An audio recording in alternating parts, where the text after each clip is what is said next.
దేవుని పరిశుద్ధమైన నామానికి వందనాలు చెల్లిస్తున్నాం. మరొకసారి మీకు అందరికీ ప్రభువైన యేసు క్రీస్తు నామములో శుభములు వందనాలను తెలియజేస్తున్నాం.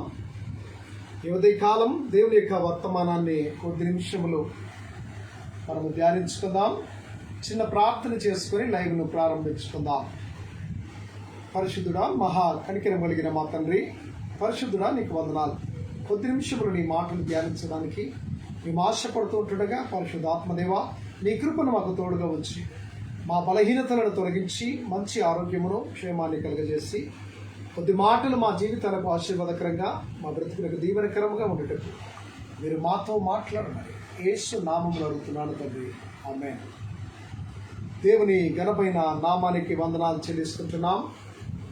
నేటి అంశము సాతాను శోధిస్తాడు, దేవుడు పరిశోధిస్తాడు అనే అంశాన్ని మనం ధ్యానించుకుందాం. సాతాను శోధనలు ఈ లోకములో అధికముగా ఉంటూ ఉంటాయి. సాతానుడు అనగా మోసగాడు.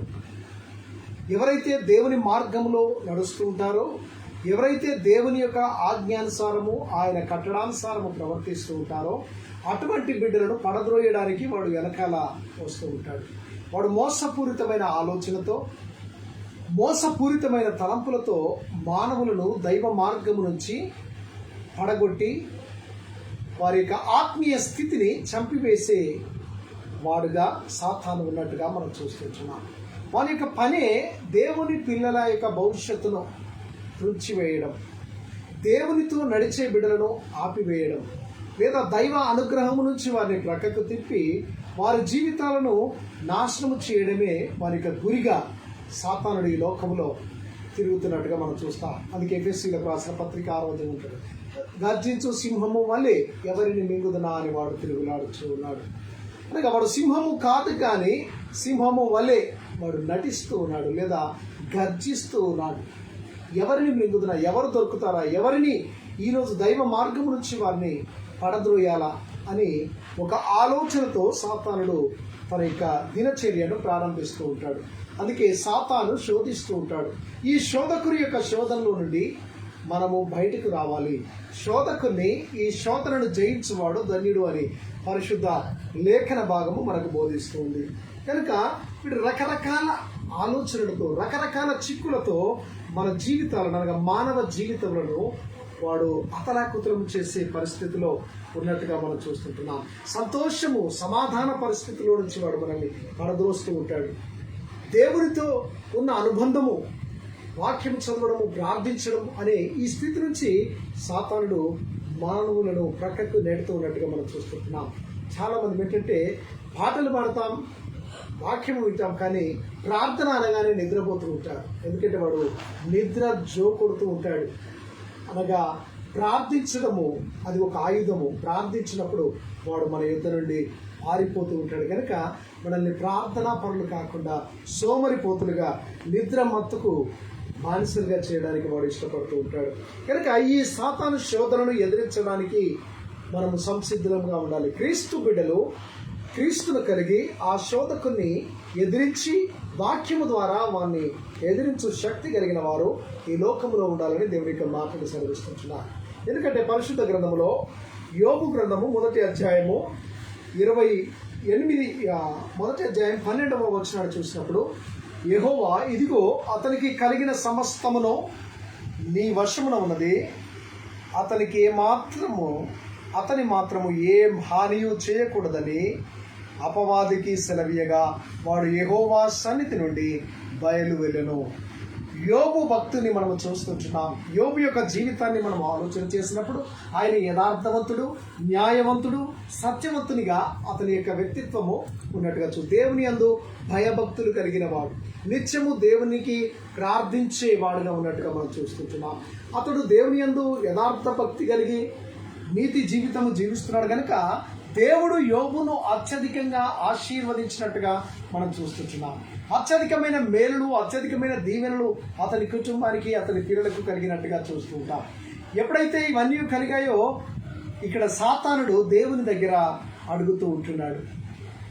సాతానుతో దేవుడే సెలవిచ్చినట్టుగా, నీవు యోబును చూసావా అని అడిగినట్టుగా మనం చూస్తుంటున్నాం. నా భక్తుడు ఆయన యథార్థంగా నడుస్తూ ఉన్నాడని ఆయన గురించి దైవము సాక్ష్యం ఇచ్చినప్పుడు సాతానుడు, అయ్యా నీవు అన్నీ ఇచ్చావు గనుక అన్నీ ఇస్తే ఎవరైనా నిన్ను వెంబడిస్తారు. ఒకసారి అన్ని తొలగించి చూడు, నీ సౌఖ్యాన్ని తొలగించి చూడు, అతడు నిన్ను దూషిస్తాడు లేదా నిన్ను వదిలి వెళ్ళిపోతాడు అని అన్నప్పుడు ఆయన వానికి సెలవిచ్చినట్టుగా మనం చూస్తుంటున్నాం. దేవుడు వానికి అంటున్నాడు, ఆత్మ ఆయన అంటున్నాడు, యెహోవా ఇదిగో అతనికి కలిగిన సమస్తమును నీ వశమున ఉన్నది, అతనికి మాత్రము ఏ హానియు చేయకూడదని అపవాదికి సెలవీయగా, శోధించు కానీ అతని ప్రాణహాని కానీ అతనికి సంబంధించి ఏది కూడా నువ్వు చేయడానికి వీలు లేదు అని అపవాదితో దేవుడు మాట్లాడినట్టుగా మనం చూస్తున్నాం. ప్రియమైన దేవుని బిడ్డలారా, దేవుని యొక్క సెలవు లేకుండా ఏది కూడా జరగదు అని దేవుని యొక్క మాటలు మనకు సెలవిస్తుంటున్నాయి. ఈ శోధకుని జయించవలసిన బాధ్యత మనకు. ఎప్పుడైతే నీవు ప్రార్థనా పూర్వకంగా ఉంటావో, ఎప్పుడైతే వాక్యము ద్వారా ఈ ప్రార్థన పూర్వకంగా ఉంటే వాక్యము ద్వారా సాతానుని ఎదిరించగల శక్తివంతుడుగా నీవు ఈ లోకంలో తయారవుతూ ఉంటావు. కనుక ప్రియ స్నేహితులారా, మొదటిగా సాతానుడు శోధిస్తాడు. వీరి శోధనలు ఏ విధంగా ఉంటాయో కొన్ని మనము ధ్యానించుకుందాం. ఆదికాండము 3వ అధ్యాయము 1వ వచనంలో చూసినట్లయితే, ఇక్కడ దేవుడైన యెహోవా చేసిన సమస్త భూజంతువులలో సర్పము యుక్తి గలదై ఉండెను. అది ఆ స్త్రీతో, ఇది నిజమా?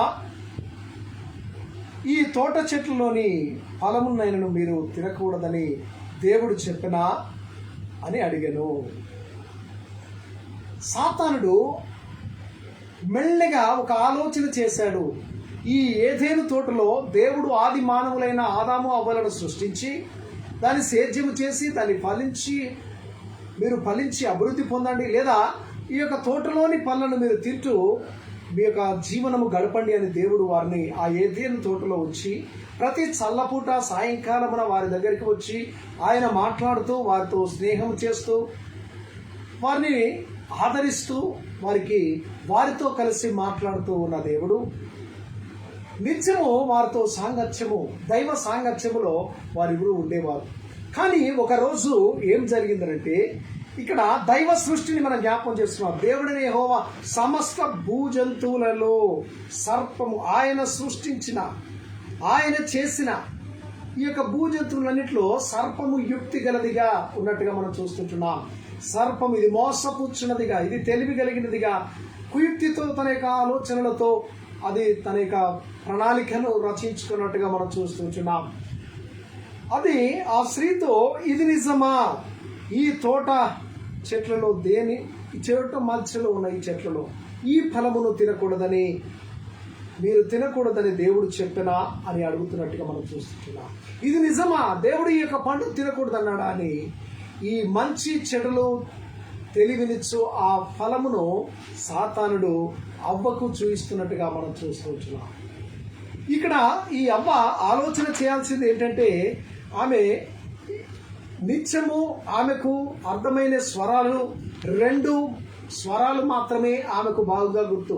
ఒకటి ఆదాము యొక్క స్వరం, ఎందుకంటే హవ్వ తన భర్త అయిన ఆదాము మాట్లాడడము ఉంది, దైవం లేదా యెహోవా దేవుడు వారితో మాట్లాడడము తెలుసు. ఈ 2 స్వరాలను ఆమె గుర్తుపడుతూ ఉంటుంది. కానీ ఇక్కడ 3వ స్వరము ఆమెకు వినపడుతున్నట్టుగా మనం చూస్తుంటున్నాం. ఈ తోటలో 2 స్వరాలు మాత్రమే వస్తాయి, ఈ 3వడు ఎవరు అని ఆమె ఆలోచించకుండా ఆ స్వరమునకు ఆసక్తి చూపినట్టుగా మనము ఈ యొక్క వాక్యములో చూస్తూ ఉంటున్నాం. దేవుని స్వరముతో పరిచయం ఉన్న ఈమె తన భర్త స్వరముతో పరిచయం, ఈ అపరిచిత వ్యక్తి ఎవరు, ఈయన చెప్పేది నేను వినాల్సిందేనా, అసలు ఎందుకు వినాలి అని ఆలోచన చేయకుండా ఆ సాతాను యొక్క స్వరాన్ని వినుటకు ఆమె ఇష్టపడినట్టుగా మనం చూస్తుంటున్నాం. ఇక్కడ అదే సర్పం యొక్క స్వరము, ఈ సర్పమే సాతాను. ఇక్కడ హవ్వకు దేవుని మాట మీద కంటే దేవుని మాట మీద ఒక అవిశ్వాసమును సృష్టించింది. ఇది నిజమా? ఇది దేవుడు చెప్పాడా? ఈ యొక్క మంచి చెడు తెలివినిచ్చు ఈ యొక్క ఫలమును తినుదినముల మీరు చస్తారు అని దేవుడు చెప్పారా? మీరు చావరు, మీరు దేవతల వలె ఉంటారు, మీరు చక్కటి జ్ఞానవంతులుగా ఉంటారు అని సాతాను ఈ మోసపూరితమైన ఆలోచనలు అవ్వ యొక్క తలంపుల్లో పుట్టించినట్టుగా మనం చూస్తున్నాం. ఆ పండును చూడమంటుంది, ఈ పండు ఎంత శ్రేష్టంగా ఉంది, ఎంత అందముగా కనబడుతుంది, ఎంత రమ్యంగా ఉంది, నీవు ఎప్పుడైనా ఈ పండును చూసావా అని ఆ పండును ఆ తల్లికి చూపిస్తున్నట్టుగా మనం చూస్తుంటున్నాం. శరీరాశ. ఇక్కడ ఎప్పుడైతే ఈ యొక్క అమ్మ ఆ పండును చూసిందో అది ఆమె కనులకు రమ్యముగా కనబడుతూ ఉంది, అది శ్రేష్టమైన ఫలముగా కనబడుతూ ఉంది, అది చక్కగా కనబడుతుంది. ఎందుకంటే ఈ లోకాశలు, లోకమును చూచినప్పుడు లోక అందాలు అది మనల్ని ఆకర్షించేవిగా ఉంటాయి.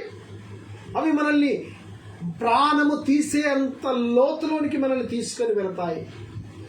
అవి రుచిగా కనబడతాయి, కానీ అవి తిన్న తర్వాత అది విషముగా మారిపోతుంది. జాగ్రత్త. ఇక్కడ దైవ మాటము, ఇక్కడ యెహోవా దేవుడు సెలవిచ్చిన మాటలో అవిశ్వాసమును కలిగించింది. వీరు చావరు, ఇది నిజమా అని ఒక ప్రశ్నను అక్కడ తలెత్తి చిన్నగా ఆమె హృదయములో ఒక అవిశ్వాసం అనే విత్తనాన్ని విత్తినట్టుగా మనం చూస్తుంటున్నాం. ఎప్పుడైతే అవ్వ ఆ మాటకు లొంగిపోయి దేవుని మీద అవిశ్వాసము, సాతానుడి మీద విశ్వాసము కలిగింది ఆమె. ఎందుకంటే అపవాదిని నమ్మింది, ఆమె మాటను లోబడి. దైవము మాటము కంటే సాతాను మాటకు ఇక్కడ లోబడినట్టుగా మనం చూసుకుంటున్నాం. ఆ శోధన ఎంత తీపిగా ఉందంటే అది ఆకర్షణీయంగా ఉంది. అది మోసపూరితమైన ఆలోచనలు, ఆ మోసపూరితమైన ఆలోచనలకు లొంగిపోయినట్టుగా మనం చూస్తుంటున్నాం. ప్రియమైన స్నేహితులారా, మనం ఇక్కడ ఈ లోకంలో సులువుగా చిక్కుల పెట్టు, అందుకే హెబ్రీ పత్రిక 12వ అధ్యాయంలో అంటాడు, సులువుగా చిక్కుల పెట్టు పాపమును విడిచి విశ్వాసమునకు కర్తయు దాన్ని కొనసాగించువాడైనా యేసు వైపు చూస్తూ అంటాడు 2వ వచనంలో. యేసు వైపు చూస్తూ మీ ముందు ఉంచబడిన పరుగు పందెములో ఓపికతో పరిగెత్తండి. సులువుగా చిక్కుల పెట్టు. ఈజీగా మనల్ని పడేస్తుంది సాతానుడు. ఈజీగా మన యొక్క దైవ సన్నిధి నుంచి పడద్రోయడానికి వాడు సిద్ధముగా ఉన్నాడు. ఈ సులువుగా చిక్కులు పెట్టే పాపమును విడిచిపెట్టండి. అపవాది అవ్వను శోధించాడు, అవ్వ వాని మాటకు లోబడిపోయింది. ఆ చెట్టులో దేవుడు తినకూడదు అన్న పండును తీసింది, తిన్నది. తన భర్తకు కూడా కొన్ని ఇచ్చినట్టుగా మనం చూస్తున్నాం. ప్రియమైన దేవుని బిడ్డలారా, సాతాను యొక్క శోధన, వాడు శోధకుడుగా ఉంటున్నాడు. వాడు శోధిస్తాడు. ఏదైతే వద్దు అనుకుంటామో దాన్ని మనం శోధిస్తాడు. ఉపవాస ప్రార్థన చేద్దామని అనుకున్నప్పుడు ఆ రోజే లేని ఆకలి మనకు పుడుతూ ఉంటుంది. ఎంతో ఆకలి ఉంటుంది, రుచిగల పదార్థాలు ఉంటాయి, రుచిగల భోజనము మన స్నేహితులు కానీ బంధువులను వడ్డిస్తారు, మనల్ని తినమంటారు. ఆ రుచిగల పదార్థాలకు మనం ఆశపడి ప్రార్థనా జీవితాన్ని వదిలి వాటిని భుజిస్తూ ఉంటాం. ప్రార్థించవలసిన సమయంలో ఏదో ఒక ఆకర్షణీయమైన విషయం మనకు గుర్తుకొస్తుంది. దేవునితో గడపాలనుకున్నప్పుడు ఏదో ఒకటి మనకు చాలా ఇష్టమైంది ఆ రోజే మనకు కనబడుతుంటుంది. దైవమును విడిచిపెడతాం, శోధనలో పడిపోతాం. అందుకే అంటున్నాడు, మీరు శోధనలో పడిపోకున్నట్లు మెలకువగా ఉండి ప్రార్థన చేయుడి. ఆత్మసిద్ధమే శరీరము బలహీనమని యేసు ప్రభుల వారు సెలవిచ్చినట్టుగా మనం చూస్తుంటున్నాం. ప్రియమైన స్నేహితులారా, సాతానుని యొక్క శోధనను గుర్తించి, ఆ సాతానుని యొక్క స్వరాన్ని గుర్తించి వారిని ఎదిరించే బిడ్డలుగా మనం ఉండాలని దేవుని యొక్క మాటలు మనకు సెలవిస్తుంటున్నాం.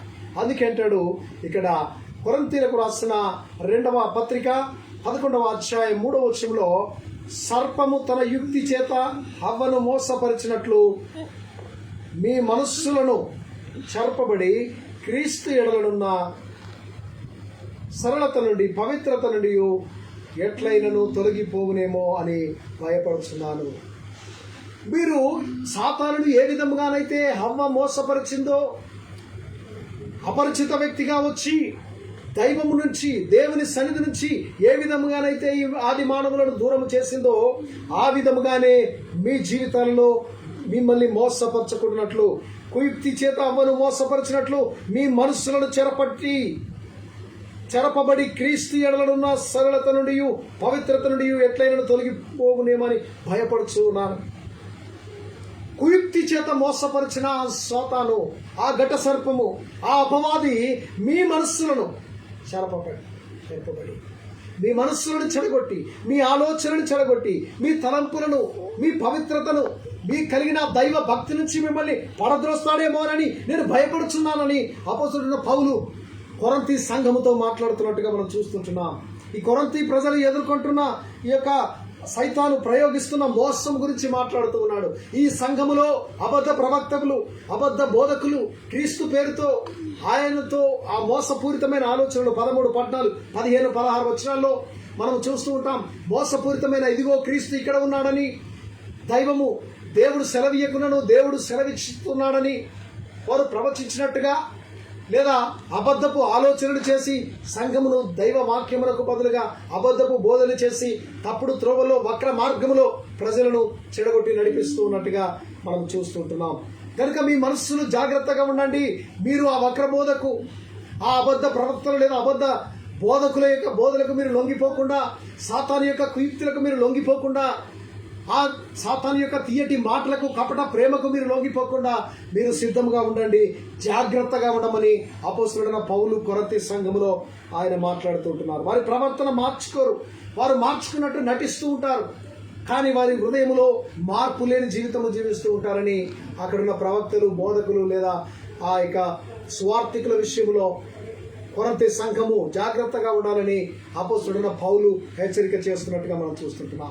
రెండవదిగా, ఆదాము అవ్వలను లేదా ఆది మానవులను దైవము నుంచి, దేవుని నుంచి దూరము చేశాడు. ఆ ఏదైనా వనము నుంచి లేదా దేవుని యొక్క సన్నిధి నుంచి వారు దేవుని ప్రసన్నతను వారు కోల్పోయినట్టుగా మనం చూస్తుంటున్నాం.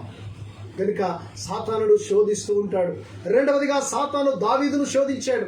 ఏ విధంగానైతే దినవృత్తాంతముల గ్రంథము మొదటి గ్రంథము 21వ అధ్యాయం మొదటి వచనంలో మనం చూసినప్పుడు, మొదటి దినవృత్తాంతములు 21వ అధ్యాయం మొదటి వచనంలో, తర్వాత సాతాను ఇశ్రాయేలుకు విరోధముగా లేచి ఇశ్రాయేలును లెక్కించుటకు దావీదును ప్రేరేపింపగా.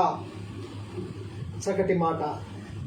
దావీదునకు లేనిపోని ఆలోచన, సాతానుడు ఒక తలంపును పుట్టించాడు. ఇశ్రాయేలు ప్రజలను లెక్కించుటకు అతడు ఆలోచన చేశాడు. సాతాను ఇశ్రాయేలుకు విరోధంగా లేచి ఇశ్రాయేలు లెక్కించుటకు దావీదును ప్రేరేపించగా, దావీదు యోవాబును పిలిచి ఆయన ఇశ్రాయేలు ప్రజలను లెక్కించమంటున్నాడు. ఆయన అంటున్నాడు, అయ్యా ఆ ప్రజలు నీ దాసులే కదా, వారిని లెక్కిస్తే మనకు శిక్ష వస్తుందేమో అన్నప్పుడు అతన్ని లేదా రాజు యొక్క మాటలే నెగ్గినట్టుగా మనం చూస్తూ ఉంటాం. రాజు మాటలను విని ఆ కింది వచనాల్లో 2, 3, 4 వచనాల్లో మనం చూసినప్పుడు ప్రజలను లెక్కించడము ప్రారంభించి వారి యొక్క లెక్కను ఒప్పచెప్పినప్పుడు దేవుని ఉగ్రత, దేవుని యొక్క శిక్ష దావీదు మీదకి దిగి వచ్చినట్టుగా మనం చూస్తుంటున్నాం. దావీదుకు 3 ఆప్షన్స్ ఇచ్చాడు. అయ్యా నీ ప్రాణమును తీసుకు, లేదా 3 దినములు అంత ప్రయాణము వెళ్ళి నిన్ను నీ శత్రువులు తరుముతారు, అది కావాలా? నీ దేశం మీదకి కరువు రావాలా? లేదా దేవుని చేతిలో పడతావా? ఏది కావాలో కోరుకో అని దావీదు ప్రార్థించినప్పుడు దేవుడు అతనికి సెలవిచ్చినట్టుగా మనం చూస్తూ ఉంటున్నాం. అనగా సాతాను శోధనకు లోనైనప్పుడు దావీదు జీవితంలో అనేక భయంకరమైన సంఘటన, అతనిలో ఒక ఆలోచన బయలుదేరినట్టుగా మనం చూస్తుంటున్నాం. దేవుని ముమ్మారు ప్రార్థించే దావీదు ఆ ప్రార్థన జీవితంలో నుంచి ఒక దుష్ట ప్రేరేపణ వైపు తిరిగి ప్రజలను లెక్కించడం ప్రారంభించాడు. మొదటి దినవృత్తాంతాల గ్రంథము 21వ అధ్యాయం 7వ వచనంలో చూస్తే, ఈ కార్యము దేవుని దృష్టికి ప్రతికూలమగుట చేత ఆయన ఇశ్రాయేలీయులను బాధ పెట్టెను. దావీదు చేసిన కార్యము ప్రతికూలముగా ఉంది, దేవునికి అయిష్టముగా ఉంది కనుక ఆయన ఇశ్రాయేలీయులను బాధ పెట్టినట్టుగా, శ్రమ వారి జీవితాల్లో కలిగినట్టుగా మనం చూస్తుంటున్నాం. ఈ కార్యము చేసి అధిక పాపము తెచ్చుకుంటుని అంటున్నాడు. అప్పుడు ఎప్పుడైతే ఆ సాతాను చేత ప్రేరేపించబడి ప్రజలను లెక్కించి ఆ పాప శాపములు అతడు మూట కట్టుకున్నప్పుడు దావీదు చేసిన ప్రార్థన, దావీదు కార్యము చేసి అధిక పాపం తెచ్చుకుంటుని, నేను మిక్కిలి అవివేకముగా ప్రవర్తించితిని, ఇప్పుడు నీ దాసుని దోషము పరిహరించమని దేవునితో మొరపెట్టగా, దేవుని యొద్ద మొరపెడుతూ ఉంటున్నాడు. అయ్యా ఈ పాప దాస్యముల నుంచి లేదా ఈ పాప శాపము నుంచి నన్ను విడిపించు ప్రభువా, నీ శిక్ష నుంచి నాకు విడుదల కలగజేయమన్నప్పుడు దేవుడు అతనికి 3 ఆప్షన్స్ ఇచ్చినట్టుగా మనం చూస్తూ ఉంటున్నాం. ప్రేమైన స్నేహితులారా, ఆయన అంటున్నాడు, నేను జీవం గల దేవుని చేతిలో, ఈ యొక్క మనుషుల చేతిలో పడడం కంటే దేవుని చేతిలో పడడము అని మేలు అని ఆయనకు తాను అప్పగించుకున్నట్టుగా మనం చూస్తుంటున్నాం. ఒకే దినముల దరిదాపు కొన్ని వేల మంది ప్రజలను సంహారక దూత సంహరించినట్టుగా మనం చూస్తాం. అనగా దావీదు చేసిన తప్పిదానికి అనేక ప్రజలు బలిగా అయినట్టుగా మనం చూస్తుంటున్నాం. ప్రేమైన స్నేహితులారా, మనము దుష్ట శక్తుల చేత ప్రేరేపించబడకుండా వాని ప్రేరేపణను కనుగొని వాని ఎదిరించే బిడ్డలముగా మనం ఉండాలని దేవుడు కోరుతున్నాడు. వ్యభిచారం కొరకు దావీదును శోధించాడు. యుద్ధము చేయాల్సిన సమయంలో నిద్రించాడు. నిద్రించిన సమయంలో మిద్దె మీద తిరిగాడు. మిద్దె మీద తిరుగుతూ చూడరాని దృశ్యాన్ని కళ్ళతో చూశాడు. ఆ యొక్క పాపములో అతడు ప్రవేశించాడు. ఆ యొక్క స్త్రీతో పాపము చేసినట్టుగా మనం చూస్తాం. పాపము చేయుటకును ఆయనను సాతానుడు ప్రేరేపించాడు. తిరిగి తన హృదయంలో పశ్చాత్తాపుడై దేవుని సన్నిధిలో విజ్ఞాపన చేసినట్టుగా మనం చూస్తుంటున్నాం. పాపము కొరకు విశ్వాసులను పట్టుకొని శోధించి పడద్రోయుటకు సాతానుడు మనల్ని చూస్తూ ఉన్నాడు. ఎరగా మనకి పాపాన్ని వేస్తున్నాడు. ప్రియ స్నేహితుడా, ఆ ఎరవేసిన పాపమును నువ్వు పట్టుకోకుండా దాన్ని బంధించి దాని నుంచి ప్రక్కకు తొలగిపోయి దేవుని యొక్క ప్రేమలో, వాక్యములో మనం ఎదగాలి. విశ్వాసముతో దేవునిపై ఆధారపడి జీవించినప్పుడు దేవుడు మనల్ని దీవిస్తాడు. మూడవదిగా, సాతాను యేసు క్రీస్తు ప్రభువు వారిని శోధించినట్టుగా మనం చూస్తుంటున్నాం. అప్పుడు యేసు అపవాది చేత శోధించబడి ఆత్మచ అరణ్యములోనికి కొనిపోయాడని మత్తయి సువార్త 4:1 మనం చూస్తుంటాం. యేసు ఎందుకు శోధించబడినాడు? ఆయన దైవ కుమారుడు కదా అనే ప్రశ్న మనకు తలెత్తుతూ ఉంటుంది. కానీ ఇక్కడ హెబ్రీలకు రాసిన పత్రిక 2:18 అంటాడు, తాను శోధింపబడి శ్రమ పొందిన గనుక శోధింపబడి వారికి సహాయము చేయగలవాడై ఉన్నాడు. ఆయన శోధించబడినాడు గనుక శోధనలో ఉన్న వారికి సహాయం చేసే శక్తిని అనుగ్రహించే సమర్థుడైనాడు. ఆయన సంపూర్ణ మానవుడిగా ఈ లోకంలోనికి వచ్చాడు. సంపూర్ణ దైవత్వము కలిగిన వానిగా ఆయన ఈ లోకంలో ఉన్నాడు గనుక సాతానుని శోధనను ఎదిరించాడు, సాతానుని గద్దించాడు. ఆయన వాక్యము చేత ఆయన శోధింపబడిన గనుక శోధనలో, శ్రమలో మనకు తెలుసు ఆయన శోధనను దేవుని వాక్యము ద్వారా జయించినట్టుగా మనం చూస్తుంటున్నాం. నీవు నీ ప్రభువైన దేవునికి మాత్రమే నమస్కారం చేయాలని, పూజించాలని నీకు తెలియదా అని సాతానా వెనుకకు పొమ్ము అని గద్దించినట్టుగా మనం చూస్తుంటున్నాం. వాక్యము ద్వారా ఎదిరించాడు సాతానును. ప్రియ స్నేహితులారా, మనము సాతానుని ఎదిరించాలంటే దేవుని వాక్యము ద్వారా, వాక్యము మనలో ఉంటే, ఆ వాక్యమనే శక్తి ప్రార్థనా జీవితము మనలో ఉన్నప్పుడు సాతానుడు మన దరిదాపులోనికి రాడు. వాడు శోధిస్తాడు, కానీ శోధకుని ఎదిరించగల శక్తి దేవుడు మనకు అనుగ్రహిస్తాడు. ఆయన మనకు బలాన్ని ఇస్తాడు. ఆయన శోధన నుంచి విడిపించగల సామర్థ్యాన్ని, విడిపించగల యొక్క గొప్ప నెమ్మదిని దేవుడు మనకు అనుగ్రహిస్తూ ఉంటాడు. రెండవదిగా, దేవుడు పరిశోధిస్తాడు. సాతానుడు శోధిస్తే దేవుడు పరిశోధిస్తాడు లేదా పరీక్షిస్తాడు. ఆదికాండము 22:1 చూస్తే, ఆ సంగతులు జరిగిన తర్వాత దేవుడు అబ్రాహామును పరిశోధించెను. ఎట్లనగా ఆయన అబ్రాహామాని పిలువగా అతడు చిత్తము ప్రభానెను. అప్పుడైనా నీకు ఒకే ఒకడైన నీ కుమారుని అనగా నీవు ప్రేమించుచున్న ఇస్సాకును తీసుకుని మొరియా దేశములకు వెళ్ళి అక్కడ నేను నీతో చెప్పు పర్వతములలో ఒక దాని యందు దహన బలిగా అతనిని అర్పించుము. ప్రియ స్నేహితుడా, దేవుడు పరిశోధిస్తూ ఉంటున్నాడు. లేక కలిగిన సంతానము దాదాపు 99 సంవత్సరములు లేదా 100 సంవత్సరములు సమీపిస్తూ ఉన్నప్పుడు, వాగ్దానము చేసిన తర్వాత 25 సంవత్సరములు తర్వాత పుట్టిన ఈ యొక్క కుమారుడు, వాగ్దాన పుత్రునిగా దేవుడు లేక ఇచ్చిన ఈ సంతానాన్ని అబ్రహాము అల్లారు ముద్దుగా పెంచుకొని తన ప్రియ కుమారుని ఎంతో ప్రేమించి తన బ్రతకంతయు ఆ కుమారుని పైన ఆధారపడి ఉండాలని దేవుడిచ్చిన ఈ సంతానం అని ఎంతో ఆనందముతో ఉన్నప్పుడు, ఇక్కడ దేవుడు ఆ ఆనందాన్ని చూసి ఒక క్షణం అతన్ని పరిశోధించాలనుకున్నాడు. ఇతడు కుమారుణ్ణి ప్రేమిస్తాడా, దైవమును ప్రేమిస్తాడా? ఇతనికి దేవుడంటే ప్రేమ ఉందా, తన కుమారుడంటే ప్రేమ ఉందా అని అతని ఒక పరీక్ష అతని జీవితంలో కలిగించినట్టుగా మనం చూస్తుంటున్నాం. ఒక పరిశోధన చేశాడు. ఆ పరిశోధనలో అబ్రహాము నెగ్గినట్టుగా మనం చూస్తుంటున్నాం. ఎప్పుడైతే దేవుడు అతన్ని పిలువగా అతను చిత్తము ప్రభావం, అప్పుడైనా నీ ఒకడైన నీ కుమారుని నీవు ప్రేమించు ఇస్సాకును తీసుకొని మొరియా దేశములకు వెళ్ళి నేను చూపించుకోవడం మీద పర్వతంలో ఒకదాని మీద దహన బలిగా అతను అర్పించు. కుమారుని అర్పించమన్నప్పుడు తండ్రి హృదయము ఎంత పగిలిపోయిందో తెలియదు, కానీ ఆ దుఃఖంతో, ఆ వేదనతో తాను ఉండి కూడా దేవుని యొక్క మాటను చెవిన పెట్టకుండా దైవములకు విధేయత చూపించి ఆయన వెంటనే లేచి తన కుమారుని వెంటబెట్టుకొని, ఇద్దరు పనివారిని వెంటబెట్టుకొని కట్టెలు తీసుకొని దహన బలికి ఆయన మొరియా దేశములో పర్వతము పైకి వెళ్ళినట్టుగా మనం చూస్తుంటున్నాం.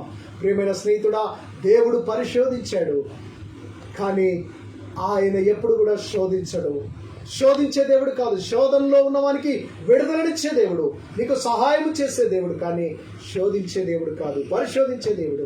వెంటనే అబ్రహాము ఎప్పుడైతే తన కుమారుని బలిగా ఇవ్వటకు సిద్ధపడినాడో అప్పుడు అంటున్నాడు, అబ్రహామా నీ యొక్క కత్తి ఆపు అని అతనితో సెలవిస్తున్నాడు. దహన బలికి ఆ పొదలో ఉన్న ఒక పొట్టేలు కనబడింది. యెహోవా ఈరే, దేవుడే చూసుకుంటాడు అని కుమారునికి చెప్పి కుమారుని తీసుకుపోయిన తండ్రి దేవుడే చూసుకున్నాడు. దహన బలికి ఒక పొట్టేలు అక్కడ కొట్టబడింది ఇస్సాకునకు బదులుగా. ప్రియ స్నేహితులారా, అది యేసు క్రీస్తుకు సాదృశ్యముగా ఉన్నట్టుగా మనం చూస్తున్నాం. సమస్త మానవాళి రక్షణార్థమై యేసు క్రీస్తు ప్రభు ఆ కలవరి కొండపైన ఆయన కొట్టబడినట్టుగా మనం చూస్తున్నాం. ప్రియ స్నేహితుడా, మనం మన జీవితాల్లో ఆ క్రీస్తు రక్తంలో మనం పవిత్రపరచబడి సాతానుడు శోధిస్తాడో దేవుడు పరిశోధిస్తాడు. ఆయన పరిశోధించినప్పుడు ఆ పరీక్షలో నెగ్గువారంగా మనం ఉండాలని దేవుడు సెలవిస్తుంటున్నాడు. ఇక్కడ దేవుడు తరచుగా కొందరు వ్యక్తిత్వాన్ని, కొన్ని విషయాలను త్యాగము చేయమని అడిగినట్టుగా మనం చూస్తుంటున్నాం. అలాగే అబ్రహామును అడిగాడు. ఆయన మొదట తన దేశాన్ని విడిచిపెట్టమన్నాడు, తన బంధువులను వదలమన్నాడు. తర్వాత ఇస్మాయేలు కూర్చిన ఆశలను వదిలేయమన్నాడు. ఇస్మాయేలు కాదు నీకు వారసుడు, నీకు కుమారుడు పుడతాడు కనుక ఈ ఇస్మాయేలు వదిలి అతన్ని కూడా నేను దీవిస్తాను. నీవు ప్రార్థిస్తున్నావు కనుక నిన్ను బట్టి ఇస్మాయేలు కూడా నేను ఆశీర్వదిస్తాను. అతనిలో నుండి పెద్ద రాజులు, అతని రాజ్యము స్థిరపరచబడుతుందని అతన్ని కూడా ఆశీర్వదించాడు.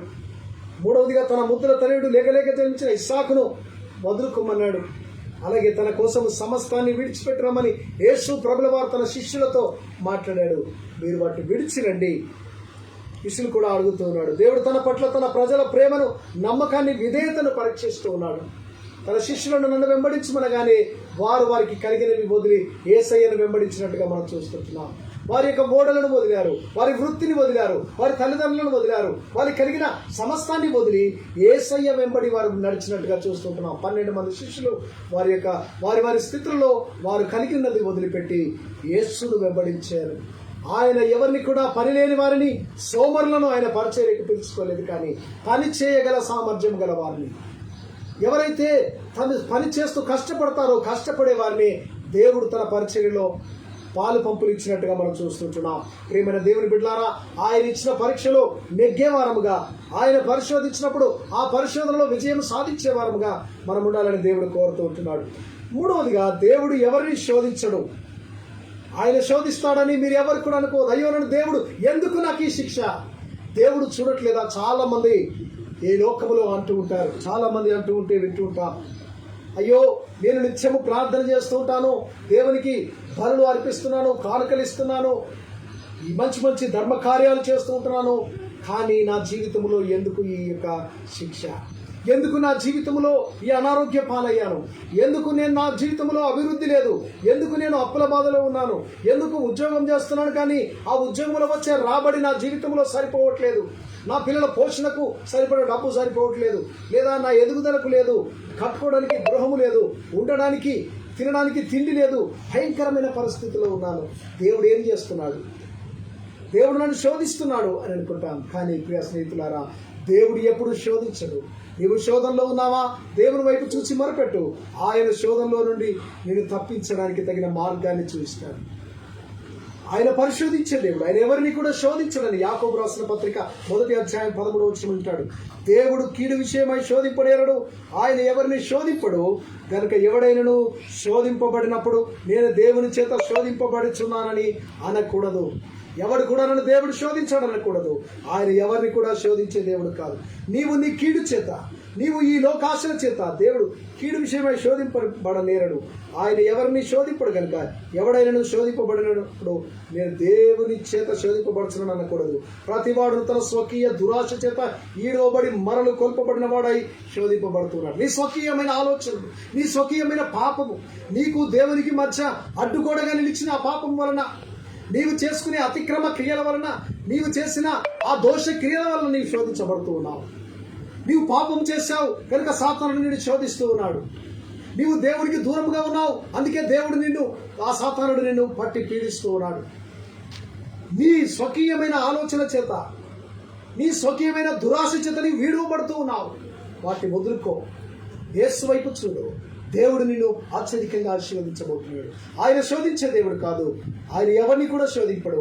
నీవు దేవుని చేత శోధించబడుతున్నావని ఎప్పుడు కూడా ఎవడు అనుకోకూడదని ఇక్కడ దేవుని మాటలు యాకోబు పత్రిక 1వ అధ్యాయం 13వ వచనంలో 14వ వచనం అంటాడు. నీ స్వకీయ దురాశల చేత ఇవ్వబడుతూ ఉన్నా. దేవుని యొక్క స్వకీయమైన ఆ దురాశలను, లోక సంబంధమైన పాప సంబంధమైన ఆ క్రియలను వదులుకొని దేవుని వైపు చూడమంటున్నాడు. కనుక ప్రియమైన స్నేహితులారా, నీవు దేని చేత శోధింపబడుతున్నావు? ఆ శోధకుని మీరు గద్దించి వారిగా ఉండాలి. దేవుని దగ్గర శోధన లేదు. దేవుడు ఎవరిని శోధించడు. శోధనలోకి తేక దుష్టు నుండి తప్పించమని పరలోక ప్రార్థనలో యేసు ప్రభుల వారు తన శిష్యులకు నేర్పించారు. తన శిష్యులకు నేర్పించిన ప్రార్థనలో మీరు శోధనలో ప్రవేశించబడకుండానట్లు దేవునికి ప్రార్థన చేయండి. శోధనలు ఎత్తి దుష్టు నుండి మమ్మల్ని తప్పించమని ఆయన ప్రార్థనలో ఒక భాగమై ఉంది. నిత్యము ఆ శోధనలో మనం పడిపోకుండా, శోధకుడు మనకు రకరకాల రంగుల ప్రపంచాన్ని చూపించి పాపపు ఆలోచనలు, వ్యభిచార సంబంధమైన ఆలోచనలు, దొంగ సంబంధమైన ఆలోచనలు తీసుకొచ్చి మన హృదయము, మన తలంపులను ఖరాబు చేయకుండా వాటి నుంచి విడుదల కలిగించినట్లు నీవు ప్రార్థన చేయి. దేవుడు నీకు సహాయం చేస్తాడు, నిన్ను విడిపిస్తాడు. యోహాను రాసిన మొదటి ఉత్తరం 4వ అధ్యాయం 4వ వచనం అంటాడు, చిన్నపిల్లలారా మీరు దేవుని సంబంధులు, మీలో ఉన్నవాడు లోకములో ఉన్నవాని కంటే గొప్పవాడు కనుక మీరు వారిని జయించి ఉన్నారు. నీవు ఎప్పుడైతే వాక్యములకు విధేయత చూపిస్తావో నీలో ఉన్నవాడు లోకములో ఉన్నవాని కంటే గొప్పవాడు. దేవుని వాక్యము నీలో ఉంటే, ప్రార్థన జీవితం నీలో ఉంటే సాతానుని ఎదిరించగల శక్తివంతుడుగా నీవు ఈ లోకములో ఉంటావు. కనుక ప్రియమైన స్నేహితుడా, నీవు ఎదిరించువారిగా ఉండాలి. నీవు దేవుని యొక్క వాక్యాన్ని ప్రకటించువారిగా ఉండాలి. దేవుని యొక్క స్వార్థలో పాలిభాగస్తులుగా ఉండాలని కోరుతూ ఉంటున్నాడు. శోధనలో పడకుండా ఉండాలి అంటే, మనము శోధనలో పడిపోకుండా ఉండాలి అంటే ప్రభువు చెప్పాడు, మీరు శోధనలో ప్రవేశించకున్నట్లు మెలకువగా ఉండి ప్రార్థన చేయండి. మీరు సోమరిపోతులుగా నిద్రమత్తు నుంచి వదులుకోండి. ఆ నిద్రను వదిలి ప్రార్థన జీవితం చేసుకోండి. తన శిష్యులతో అంటున్నాడు, అయ్యా మీరు మెలకువగా ఉండండి, మెలకువగా ఉండి ప్రార్థన చేయండి. మీరు శోధనలో ప్రవేశించకున్నట్టు మీరు మెలకువగా ఉండి నిత్యము ప్రార్థించే వారుగా ఉండమని ఆయన కోరుతూ ఉంటున్నాడు. ప్రియా స్నేహితుడా, మన జీవితంలో ఏ విధముగా ఉంచున్నావు? శోధన జయించిన వారికి బహుమానం ఉంటుంది. శోధన సహించవాడు ధన్యుడు, అతడు శోధనకు నిలిచిన వాడై ప్రభు తనకు వాగ్దానం చేసిన జీవ కిరీటము పొందును. నీవు శోధనను జయిస్తే, శోధకుని ఎదిరిస్తే దేవుడు నీకు ఒక కిరీటాన్ని ఇవ్వబోతున్నాడు, జీవ కిరీటాన్ని. దేవుడు నీకు ఆత్మీయ కిరీటాన్ని, దేవుడు నీకు బలమైన ఆశీర్వాదం ఇవ్వబోతున్నాడు. ప్రియమైన స్నేహితుడా, నీవు శోధనను జయించవానిగా ఉన్నావా, లేదా శోధనలో పడిపోతున్నావా? సాతానుడు నిన్ను శోధించడానికి నీకు వానికి సంబంధించినవి నీ జీవితంలో ఏమైనా ఉన్నాయా? ఈ లోకపు ఆశలు, కోరికలు, ఇచ్చలు ఉన్నప్పుడు వాటి చేత నీవు ఏడవబడతావు. వాటిలోనికి వాడు నిన్ను లాక్కొని వెళతాడు. జాగ్రత్త. దేవుడు నిన్ను పరిశోధిస్తాడు, పరీక్షిస్తాడు. దేవుడు పరిశోధించినప్పుడు, పరీక్షించినప్పుడు ఆయన పరిశోధనలో నెగ్గే బిడ్డగా విశ్వాసంతో ఉంటే దేవుడు నిన్ను, నీ కుటుంబాన్ని ఆశీర్వదిస్తాడు. అలాంటి కృప పరిశుద్ధాత్మ దేవుడు మీకు అనుగ్రహించును గాక. ఆమేన్.